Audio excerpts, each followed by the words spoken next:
Well, today, in part two of our series on Not Your Average Joe, we're going to talk about some of the challenges of overcoming slander. You know, like Joseph, I'll bet there's been a few times in your life when people have talked about you behind your back, maybe said something untrue or unfair about you. I bet at some point you've been the victim of a nasty rumor. I bet some people have said some things about you that were not true, and they knew those things were not true. That's hard to deal with, isn't it?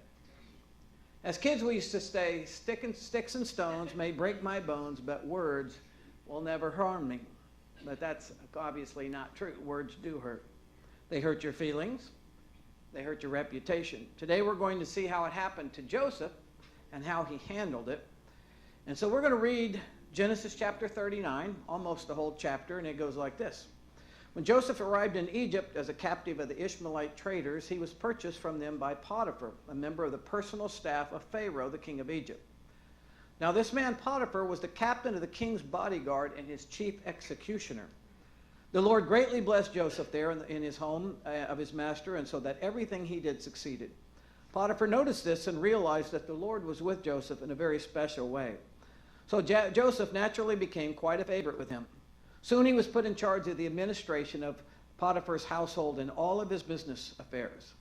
At once the Lord began blessing Potiphar for Joseph's sake. All of his household affairs began to run smoothly, his crops flourished, and his flocks multiplied. So Potiphar gave Joseph complete administrative responsibility over everything he owned. He had no worry in the world with Joseph there except to decide what he wanted to eat. Joseph, by the way, was a very handsome young man.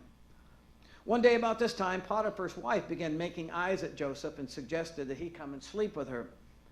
Joseph refused. Look, he told her, my master trusts me with everything in his entire household. He himself has no more authority here than I have. He has held back nothing from me except you yourself because you are his wife. How could I do such a wicked thing as this? It would be a great sin against God. But then she kept on with her suggestions day after day, even though he refused to listen, and kept out of the way as much as possible. Then one day, as he was in the house going about his work, as it happened, no one else was around at the time, she came and grabbed him by the sleeve, demanding, sleep with me. He tore himself away, but as he did, his jacket slipped off, and she was left holding it as he fled the house. When she saw that she had his jacket and that he had fled, she began screaming, and when the other men around the place came running to see what had happened, she was crying hysterically. My husband had to bring in this Hebrew slave to insult us, she sobbed. He tried to rape me, but when I screamed, he ran and forgot to take his jacket.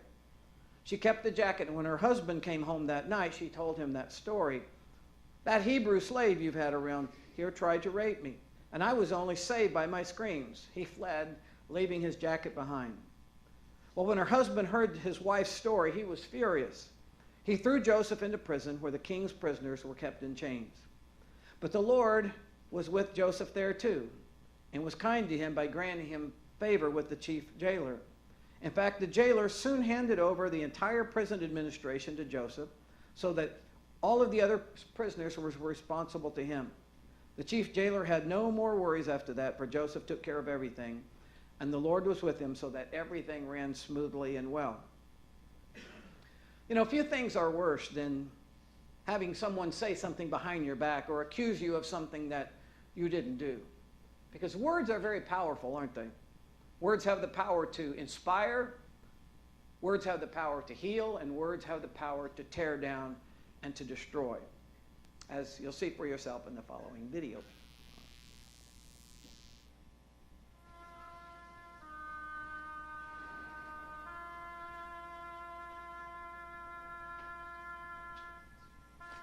Thanks to you, Joseph, my house is in order for the first time in 10 years. I am pleased that you're satisfied with my work, my lord. I'm more than satisfied, Joseph. You're brighter than my other slaves. You catch on quickly. You can read and write. My father taught me. I feel like I can trust you, Joseph. Tell me, do you think you can handle even more responsibility? Yes, sire. You're in charge of my household, then. I will do my best to serve, my lord.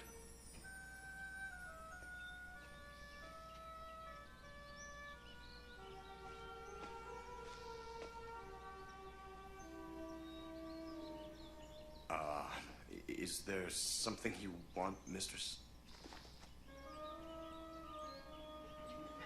Yes, I need assistance in my personal quarters. Your quarters? You're not afraid to be alone with me, are you? Come on, then.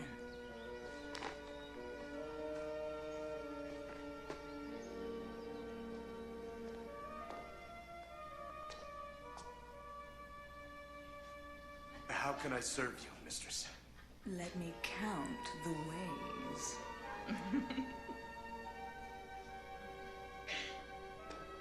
I've had my eye on you for some time, Joseph. I think you've had your eye on me, too. Don't be ashamed to confess your desire for me. I think that I should get back to work. If it's my husband you're worried about, I sent him on an errand. He'll be gone for hours. I don't mean to offend you, but I really must go. Don't you find me attractive, Joseph? Oh, yes, but Kiss me. I can't. Potiphar trusts me. If you serve him, you serve me, too. Take me in your arms and kiss me, Joseph. I order you to. I can't. Then I'll tell my husband you did anyway. He'll have you thrown in jail. Have you ever been inside an Egyptian jail, Joseph? Please, don't do this. If you fight me, Joseph, you lose. Give in. Don't you see? You have no choice.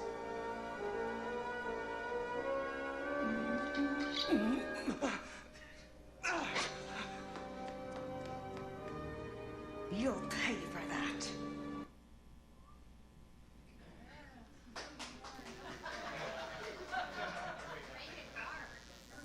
Can't tell you how much that reminds me of my first date with Jana. Just taken right out of the pages.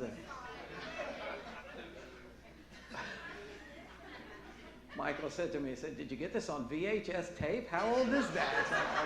I know, it's the best we could do. Well, if you've ever had somebody say something about you that wasn't true, it's not a great thing. Well, here's a man named Francis Evelyn, and a few years ago, he was a custodian at an elementary school in Brooklyn, New York, where he had worked for about 20 years. But on March 19, 2007, police came and drug him away in handcuffs. An 8-year-old had claimed that he had repeatedly molested her in a basement restroom at the school. Francis Evelyn was paraded before the television cameras and vilified in front of the whole country. However, just 2 days later, prosecutors dropped the charges. The child who had wrongly accused her father also of molestation had no signs of physical assault and initially described her alleged assailant as bald and white. Francis Evelyn said the police grilled him for hours, lying about fake DNA tests to force him into a confession. Now he said he's too afraid to leave his home and ashamed. He said when he goes out on the street, people sometimes scream child raper at him. He says, "I had just 2 more years until I retired. And after you work all that time and all that sacrifice, it comes to this?" He said, "I want those charges to be washed away. I want an apology. I want my name cleared." He has since filed a $10 million lawsuit against the city for ruining his life by believing a troubled child with a history of lying. He says, but even $10 million can't fix what they've done to me and my family. Well, no, but it would help. $10 million would help. You know, you and me, when someone at work or someone at school or someone in our family starts a terrible rumor around us, you know, and people start to believe it, and maybe you lose your job or you lose your reputation, who can you sue for $10 million to get it back? Well, I'm glad you're here today as we continue our series, Not Your Average Joe, with a talk entitled Overcoming Slander. Now, you know, this November we're going to come to, I guess they call the midterms election. We all remember for just a couple of years ago when there was the big election. And there's always around elections a lot of complaining about how the campaign ads become increasingly negative. I read where one political analysis said, saying bad things about your opponent only works in 3 situations: when you're behind, when you're even, and when you're ahead. In other words, there's a good reason that politicians stoop to that level. It works. Sad but true, it works. I remember one time my mom was telling me about back in the 1930s when she was a teenager, Uncle Arch ran for mayor of Poplar Bluff, Missouri. Well, in the newspaper that came out Monday afternoon, his opponent had taken out a full-page ad claiming that O.A. Tedrick, Uncle Arch, had been married before and then divorced, which was very frowned upon in that day. Well, the election being the next day, there was no time, there was no way to combat that accusation. And he lost the election. Now, he had already served 2 terms as district attorney. People knew who he was. In fact, he was married at age 19 and my Aunt Eva at age 18, and they had never been divorced. And yet the newspaper printed this ad, which they knew was not true, and he lost the election. Now, all was not completely lost. He later ran for judge and won a judgeship there, was set on the bench in Poplar Bluff, Missouri for the next 3 decades. But I wonder how the man who was elected mayor that time felt, knowing that he had lied and cheated to win. But those two true stories there of Francis Everly and O.A. Tedrick reveal something about human nature.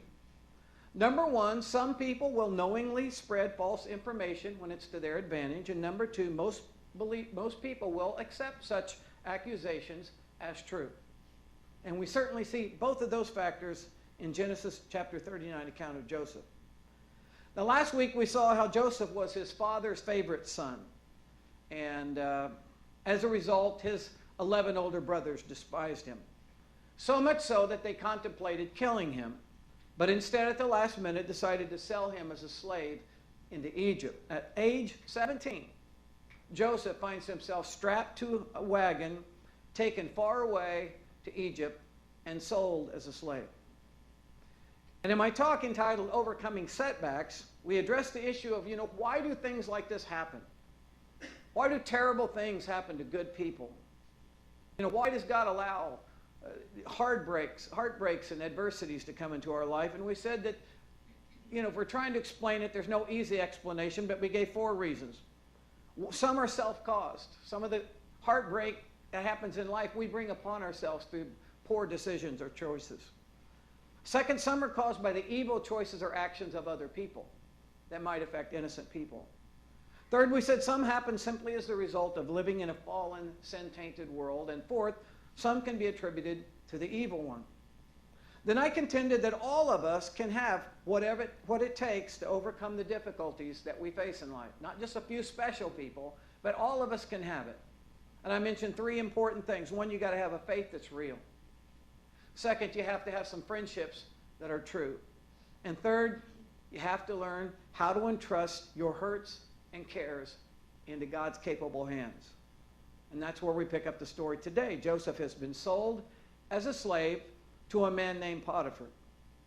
But we read that in spite of being a slave, the Lord blessed Joseph. Joseph was a young man of high character and apparently extraordinary administrative abilities. Well, if you grew up in church or have been around church a long time, you know that most preachers like to use outlines of their sermons that are kind of catchy or easy to remember. I don't do this, but most do. However, today we're going to go the old-fashioned preacher route by dividing Genesis 39 into 6 parts, all of which happen to begin with the letter P, making it easy to remember, right? First one, promotion. In spite of the fact that his brothers betrayed him and did something as unconscionable as selling their own flesh and blood brother as a slave, God was still present. And he blessed Joseph. And as a result, this young slave soon rose to become, in effect, Potiphar, who was a very important individual in the Egyptian government, his personal assistant.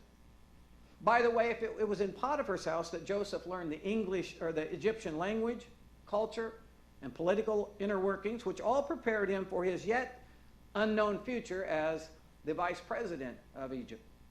And so we see the sovereign hand of God on Joseph's life, in spite of the fact of how terribly he had been betrayed by his brothers. A second P word is proposition. We read in our passage that Joseph was a very handsome young man, or as the New International Version puts it, he was well built and handsome. So he was not only devoted to God, not only was he a capable leader, he was a hunk, a godly hunk. Sounds like an oxymoron. He was a godly hunk. Now, by this time, Joseph had been in Egypt about 10 years, so he would have been in his late 20s.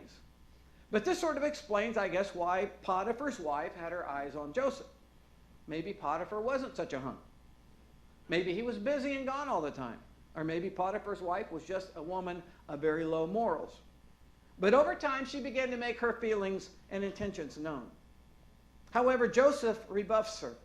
He will have no part in it. But this was one persistent woman. Remember that Glenn Close woman in Fatal Attraction?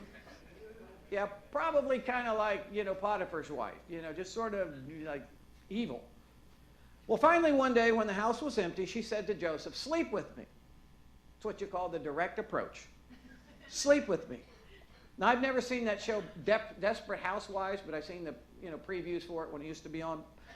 Mrs. Potiphar probably would have been perfect for that cast. Well, that brings us to the third P word, and that is purity. Joseph says, "How could I do such a wicked thing and sin against God?" And he tore himself away and ran out of the house.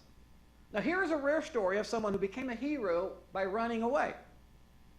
Remember in the movie Forrest Gump where some of the bullies were throwing rocks at him and Jenny's yelling, "Run, Forrest, run." Well, here it's "Run, Joseph, run." And he did. And that's exactly what the Bible tells us to do. When temptation comes, don't flirt with it. Don't wait till it's too late. Don't walk, but run from that sin or that temptation as fast as you can. Now, there are many reasons for Joseph to give in to Potiphar's wife's advances. He was a young man, and young men are usually pretty sexually charged up. And this was not just a one-time temptation. Mrs. Potiphar was a wealthy woman who was pretty much used to having her way. Joseph could have said, "I was brought to this country against my will. My family betrayed me."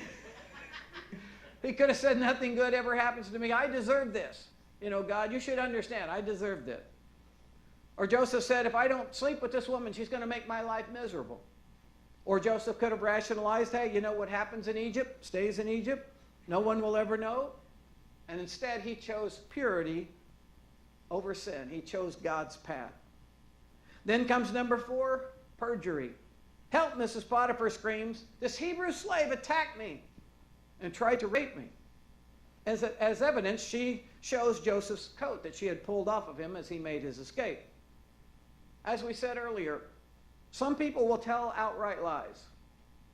Why do they do it? Maybe to get revenge, maybe for money, maybe for attention or sympathy, maybe to get elected to public office, maybe because, as they say, hell hath no fury like a woman scorned. But it happens. Next is the punishment phase.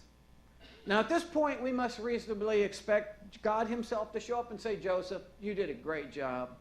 You passed a very tough test. Now you will be vindicated and rewarded. And Mrs. Potiphar will get what she deserves." But that's not what happens.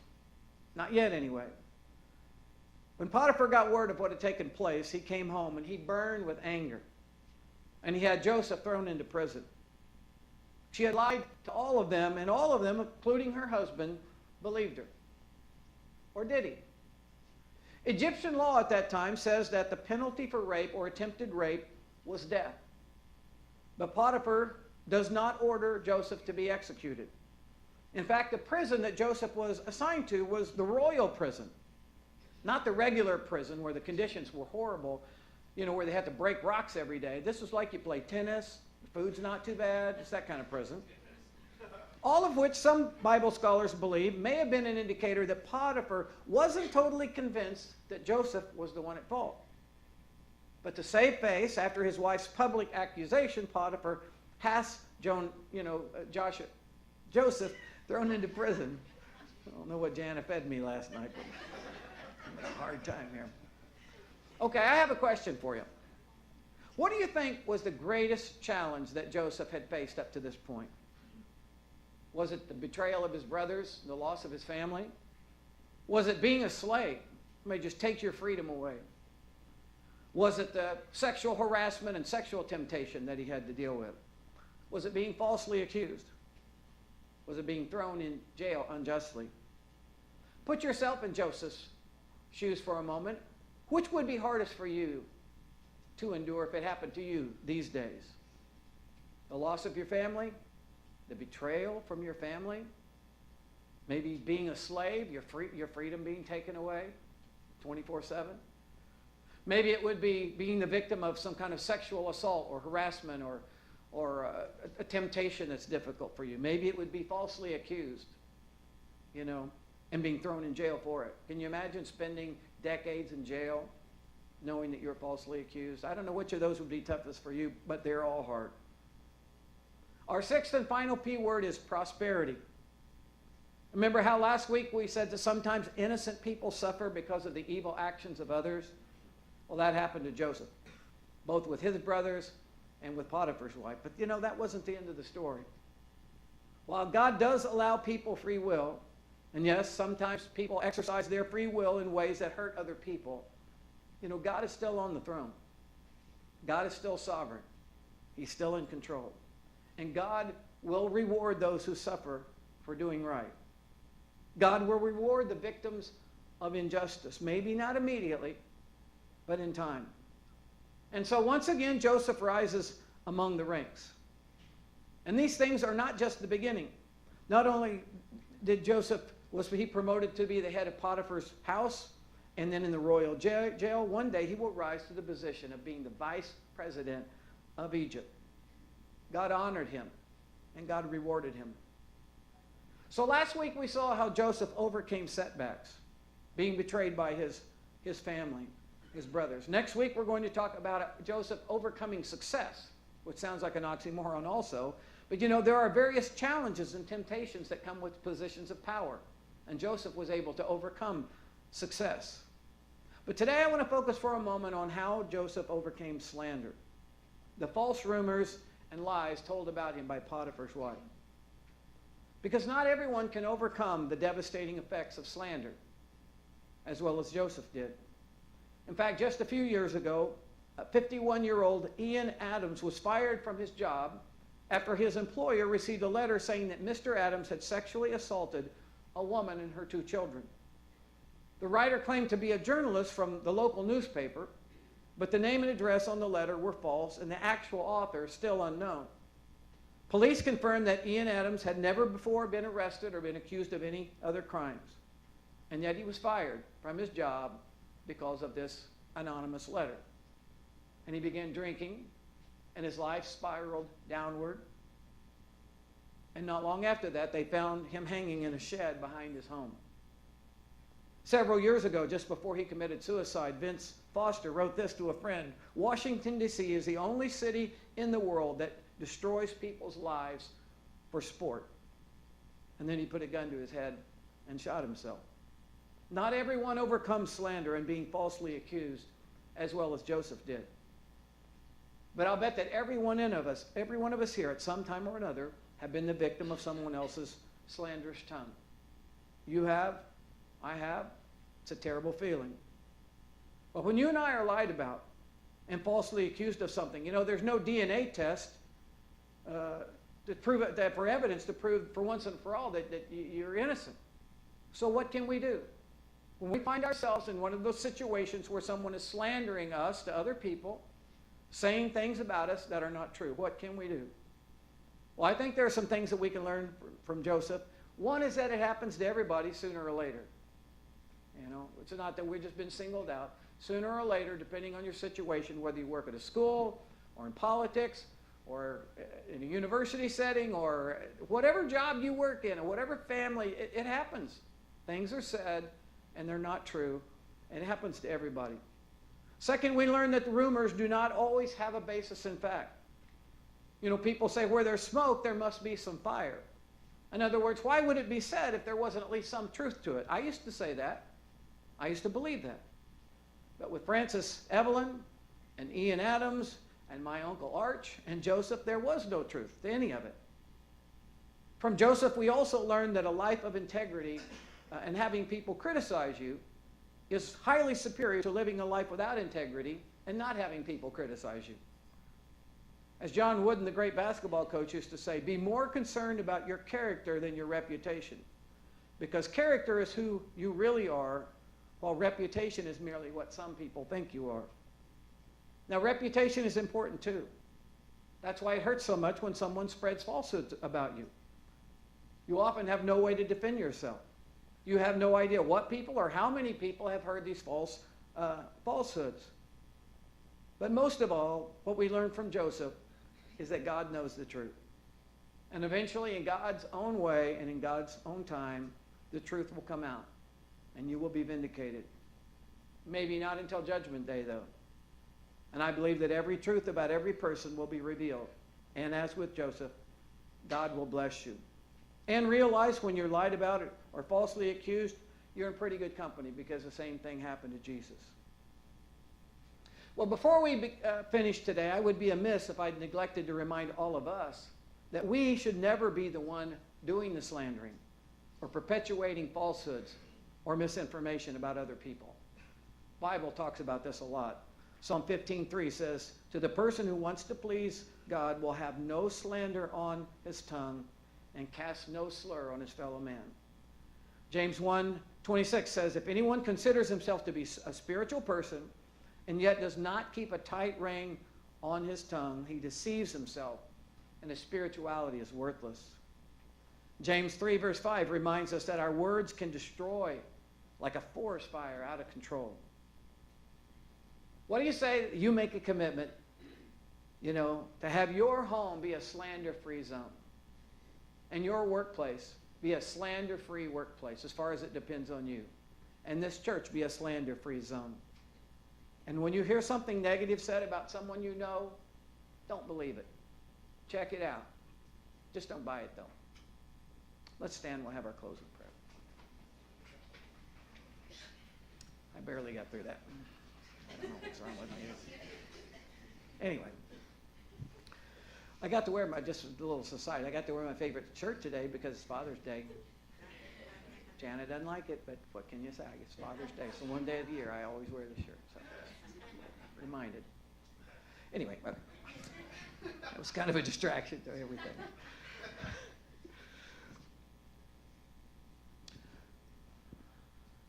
Lord, Joseph went through a lot more at age 17 to 27 than probably just about anybody here.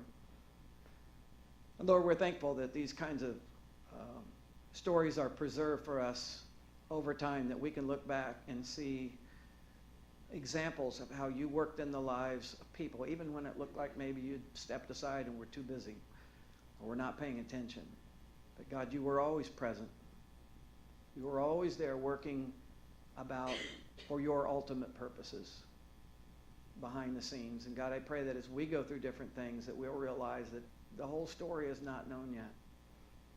Maybe the next week or the next month or the next year, things will become more obvious as to why. And when we don't understand the why yet, God, help us to trust you. And just to say, my life is in God's hands. I don't understand why sometimes, but my life is in God's hands. And that's maybe all I know. God, I pray that we would have the faith to trust you even when things aren't going right. Lord, help us not to be people who criticize and slander and ever, spread falsehoods about someone, things that we know are not true. May that never be true of us. God, help us to have the kind of character that a young man named Joseph displayed, to try to do the right thing no matter who knows or doesn't know. And we would continue to learn more lessons from him in the coming week. Pray, God, as we leave this place today, that we would remember some of us, our fathers and others who have fathers here, to honor them and to recognize they're not perfect, but to recognize that they represent something very important in all of our lives. Pray that in Jesus' name. Amen. All right, you guys, thanks for coming out. We will see you next week for the third and final part of our series.